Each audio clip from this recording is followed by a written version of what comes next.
어미가 그에게 이르되 내 아들아 너의 저주는 내게로 돌리리니 내 말만 쫓고 가서 가져오라. 오늘은 창세기 27장에 관한 말씀을 같이 나누겠습니다. 우리가 잘못된 생각을 많이 가지고 있습니다. 구원을 받으면 하나님이 일한다는 그런 생각을 우리는 가지고 있고, 또 우리가 교회를 나오면 하나님이 우리에게 복을 주신다는 그런 생각들을 가지고 있습니다.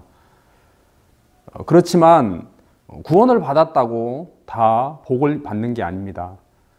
교회를 나온다고 다 복을 받는 게 아닙니다. 창세기 27장은 누가 복을 어떻게 받는지를 잘 그려주고 있습니다. 이 창세기 27장을 보면 야곱이 나옵니다. 야곱은 자기가 저주를 받을 것 같은 생각 속에 있었습니다. 그러나 어머니는 그 야곱이 복을 받을 수밖에 없는 분명한 하나님의 뜻을 알기 때문에 야곱에게 어머니는 이야기를 했죠.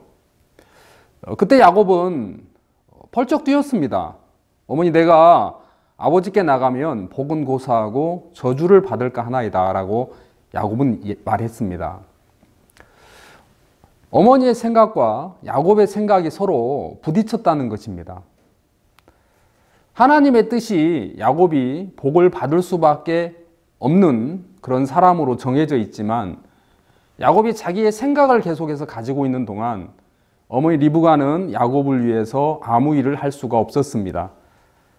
야곱이 자기 생각을 내려놓고 어머니의 말씀 앞에 동의했을 때, 그때 어머니는 야곱을 위해서 짐승을 잡고 요리를 하고 야곱을 위해서 처음부터 끝까지 모든 걸 준비하셨습니다. 여기서 우리는 우리를 위해서 주님이 언제 일하시는가를 생각해 봐야 됩니다.